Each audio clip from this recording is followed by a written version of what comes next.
Olá pessoal, comandante Leonardo Matos aqui, esse é o nosso Conexão GE número 182, hoje é sexta-feira, dia 6 de maio de 2022.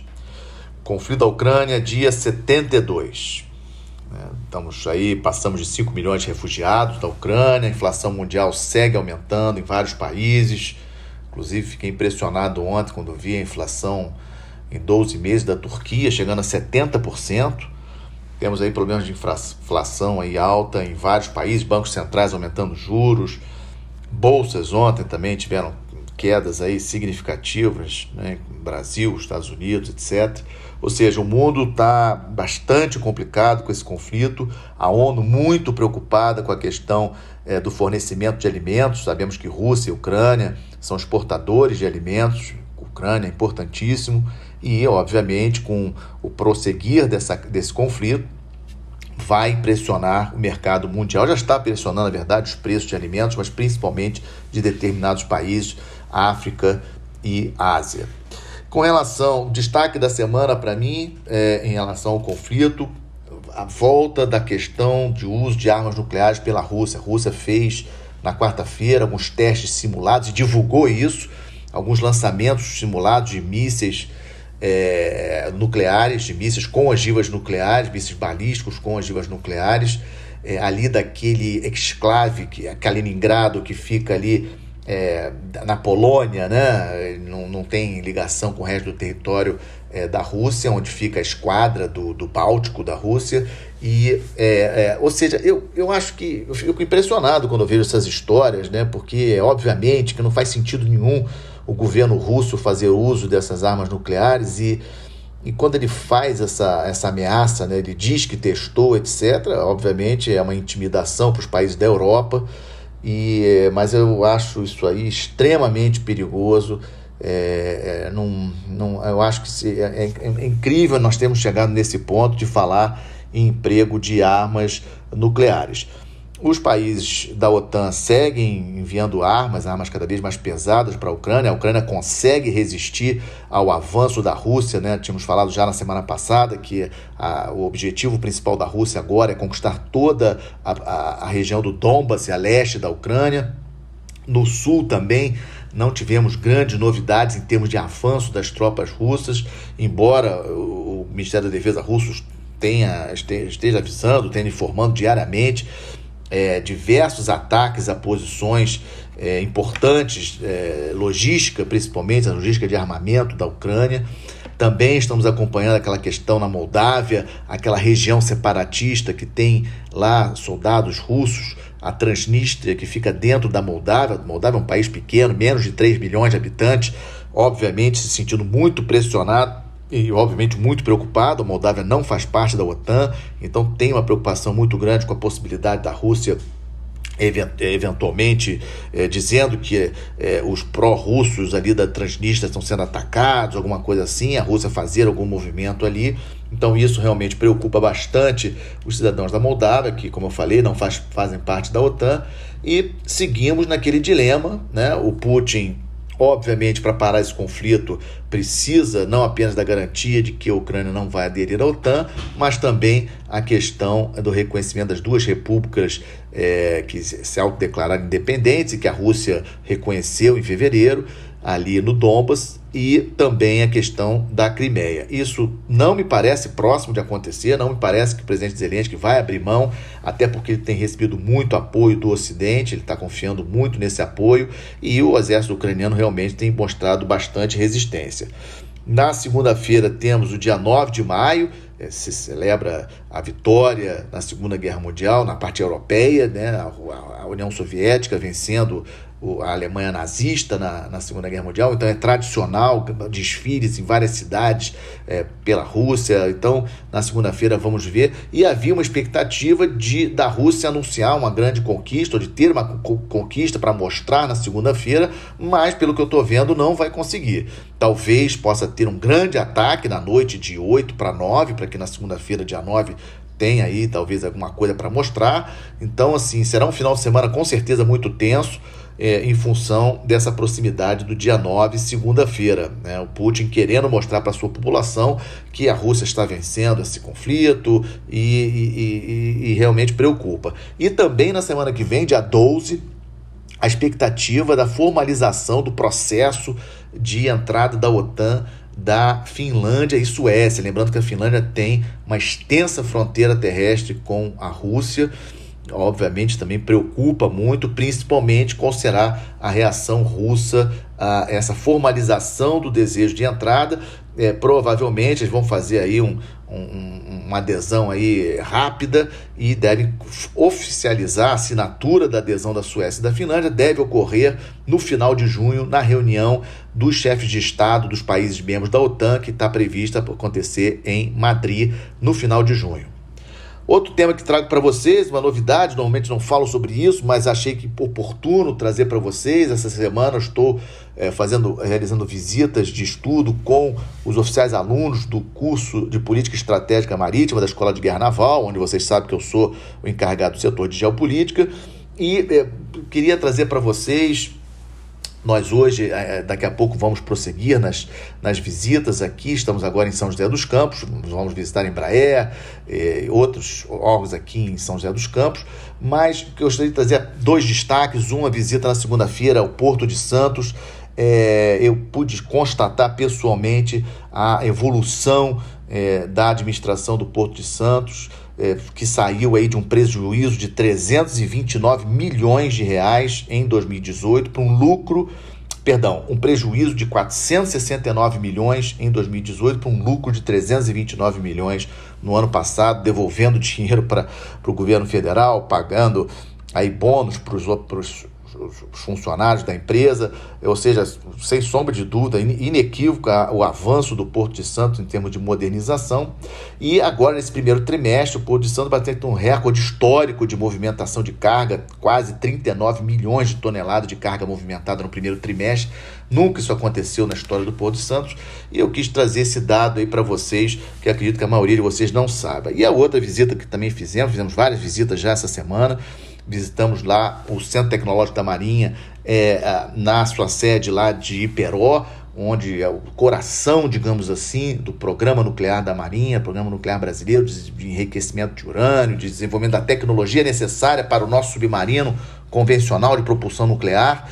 O Álvaro Alberto, já temos nome desse submarino, que, se Deus quiser, vamos estar entregando para a esquadra, para a Força Operativa da Marinha, em 2030, 2032, na próxima década. Importantíssimo, o Brasil será o 7º país a possuir essa capacidade de ter um submarino de propulsão nuclear. Isso aí é uma grande vantagem em termos dissuasórios para países que, porventura, queiram fazer alguma coisa contra nós, e temos que ver esse conflito da Ucrânia também sob essa perspectiva. Volto a afirmar, eu percebo muito nas conversas que as pessoas estão vendo esse conflito na Ucrânia como fosse um filme, como fosse uma coisa muito distante, mas precisamos fazer uma reflexão com relação à defesa do Brasil, e essa visita foi muito gratificante. Eu tive a oportunidade de visitar já as nossas instalações lá em Iperó em 2014, voltei agora e gostei muito da evolução, fiquei bastante otimista. Acho sim que é muito importante nós prosseguirmos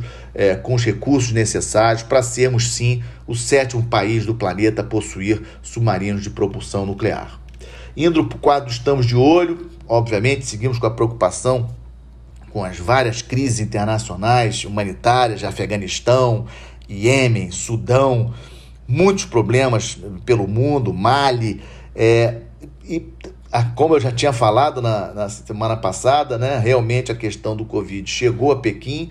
Obviamente que o Partido Comunista Chinês está tentando aí contornar de alguma forma, mas a política do Covid-0 prossegue. Xangai ainda não conseguiu contornar, mais de um mês de lockdown, não está com o mesmo rigor que estava, já andaram aliviando a situação, mas muitos impactos na logística internacional, no fornecimento de produtos. Porto de Xangai, já falei para vocês, o mais importante porto do mundo, ou seja, isso quebrando a cadeia logística de fornecimento de vários produtos. A China ainda com essa neura da questão do Covid-0, ou seja, de não mostrar fraqueza. Lembrando a vocês Teremos eleições presidenciais na China em outubro. O presidente Xi Jinping deverá ser reeleito para um terceiro mandato de 5 anos. Esse é um grande evento, é o grande evento do ano para a China, e o Partido Comunista Chinês precisa mostrar força, e essa questão do Covid-0 virou um ponto de honra para os chineses, impressionante.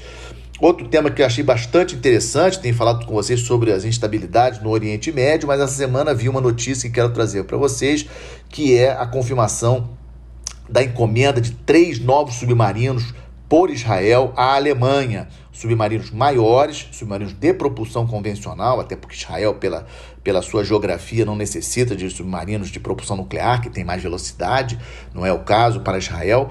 É o caso para o Brasil, é o caso para os Estados Unidos, é o caso para a China, mas não é o caso para Israel. Mas o que me chamou a atenção na descrição, que é logicamente aquilo que foi divulgado, o preço total dos 3 submarinos, $4 bilhões, é um valor alto, e ao mesmo tempo, pelas especulações que saiu na mídia, esses submarinos terão a capacidade, classe Dakar, já tem até um nome, terão a capacidade de lançamento de mísseis balísticos. E é importante, lembrando, eu já falei isso aqui no Conexão Gel, de que a Coreia do Sul já adquiriu essa capacidade de lançar mísseis balísticos, ou seja, mísseis de longo alcance a partir de submarinos de propulsão convencional. Mas o detalhe que a gente não pode esquecer é que Israel possui tecnologia nuclear, possui armas nucleares. 9 países possuem armas nucleares, Israel é um deles. E o que me parece é que Israel, muito preocupado com o Irã, quer tentar ter a capacidade do que a gente chama de second strike, ou seja, a capacidade de reataque caso seja atacado, ou seja, seria uma dissuasão ainda maior contra o Irã, ele possuir essa capacidade de ter submarinos com mísseis balísticos e, possivelmente, esses mísseis balísticos com ogiva nuclear. É, sem sombra de dúvidas, uma grande evolução em termos aí militares para Israel. Outra notícia do Estamos de Olho também, instabilidades sul-americanas, trago 2 para vocês. Uma questão do Equador. O presidente do Equador, na última sexta-feira, o Guilherme Lasso, ele decretou estado de exceção em 3 províncias do Equador, inclusive na província de Guayas, que é a província onde tem a cidade de Guayaquil, que é a cidade mais importante economicamente do Equador, em função da violência. Isso já tinha acontecido antes, mas, sem sombra de dúvidas, é um aspecto interessante. Eu quis trazer para vocês a situação da violência dos narcotraficantes lá no Equador, levando o governo a tomar essa iniciativa, inclusive com pediu demissão de 4 ministros, inclusive do ministro da Defesa do Equador também pediu demissão, ou seja, Equador vivenciando muitos problemas. Também fiquei de olho na questão da Venezuela. A Venezuela recebeu essa semana o ministro do Petróleo do Irã. Venezuela preocupada em restabelecer a sua capacidade de extração de mais petróleo. A Venezuela despencou a sua capacidade de extração de petróleo. Hoje ela extrai menos de 1 milhão de barris por dia, já chegou a ter mais de 3 milhões de barris por dia de extração diária de petróleo. E na semana passada o ministro de Relações Exteriores da Turquia visitou a Venezuela. Então são 2 parceiros da Venezuela que nós precisamos ficar de olho, tanto a Turquia como o Irã. Ou seja, a Turquia aumentando a sua, digamos assim, os seus interesses geopolíticos aqui para o Ocidente, na Venezuela. Esteve aqui também no Brasil o ministro de Relações Exteriores, e já sabemos também de outros interesses da Turquia na África, por exemplo. Então, além de Equador, Venezuela, Paraguai. Tivemos aí um atentado do Exército do Povo Paraguai, que é um grupo guerrilheiro que não estava lá muito forte, mas é um grupo guerrilheiro que existe dentro do Paraguai, e na noite do dia 4 de maio fez um ataque contra uma unidade penitenciária lá no Paraguai, ferindo dois militares. Ou seja, o Paraguai, vizinho nosso, fronteira conosco, sem sombra de dúvidas, algo que nós devemos ficar de olho. E também estamos acompanhando, vamos acompanhar a posse do novo presidente da Coreia do Sul na semana que vem, no dia 10, terça-feira. O primeiro-ministro do Japão, o Kishida, disse que não vai, ou seja, vemos que aquela animosidade histórica entre Coreia do Sul e Japão prossegue. O primeiro-ministro já disse que não vai, mas vai mandar um ministro de Relações Exteriores. Mas relembro que a Coreia do Norte continua se assanhando com relação à questão de lançamento de armas. Quarta-feira agora, mais um lançamento de míssil balístico ali no mar do Japão, entre a Península Coreana e o Japão. Isso obviamente estressa, e na próxima terça-feira o novo presidente da Coreia do Sul, um presidente conservador, diferente do atual, toma posse. E aí nós vamos ver quais serão as medidas que ele vai tomar. É um dado também para a gente ficar de olho. E fechando, como sempre faço, boas notícias, novidade. A balança comercial brasileira conseguiu mais um superávit, praticamente 8,15 bilhões de dólares no mês de abril. Um valor, obviamente, sempre positivo. É o segundo maior superávit para o mês de abril na história. O primeiro foi no ano passado, foi em abril do ano passado. E a balança comercial brasileira, então, registra um superávit de janeiro até abril desse ano. Um superávit, assim, excelente, já com previsão de batermos o recorde em termos de superávit de balança comercial no final deste ano de 2022. Com isso, então, fecho nosso Conexão GEO número 182, desejando a todos um excelente final de semana, um excelente Dia das Mães no próximo domingo, uma boa semana, até a próxima sexta-feira. Muito obrigado.